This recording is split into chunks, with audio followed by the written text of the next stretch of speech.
Hello again. Following rallies and marches by Oswald Mosley's Black Shirts in the mid-1930s, the government of the day passed the Public Order Act in 1936. It is still in force, and I give a link to this piece of legislation in the description to this video. It's from the government's own website.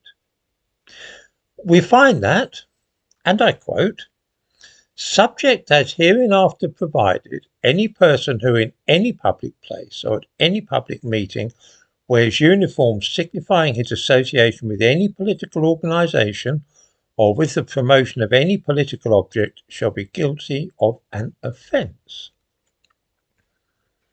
Anybody watching films from the Manchester town of Bolton over the weekend cannot fail to have noticed a body of masked and black-clad men, some of them brandishing weapons, charging about the streets there.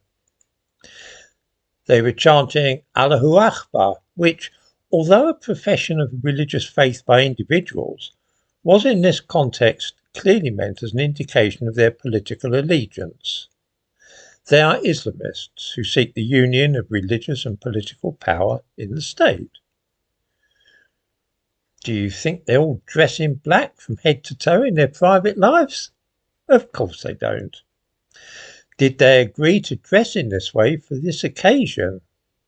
They did. Do you think they did it with the intention of promoting a political object? Yes, they did. Was this in a uniform? It was. Not only that, but many of them were masked, despite a police prohibition having been put in place ordering the removal of face coverings in Bolton. What do you suppose the police did about this open display of contempt for the law? Why, nothing at all, of course. They didn't brandish their batons at these men, let alone set dogs on them. Instead, they engaged in reasonable conversations, asking them politely to go home.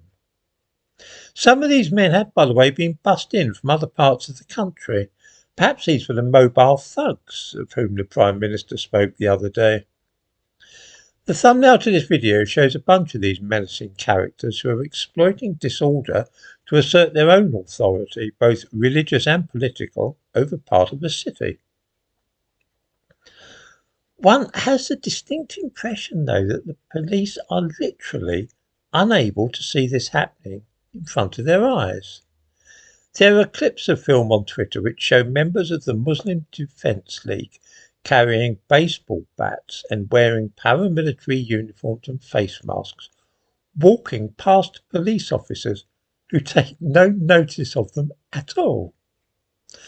Are they acting on orders from above, or has constant exposure to liberal ideas about multiculturalism actually made it impossible for their eyes to detect criminal behaviour on the part of anybody whose skin is darker than their own? This is a curious conundrum.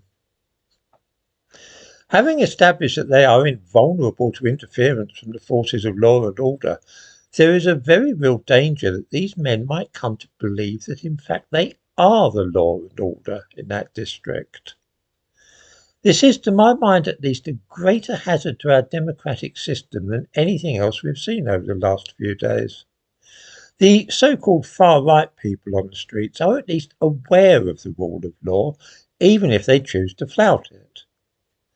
Those uniformed Islamists, though, seem to be under the delusion that they represent the rule of law rather than the police.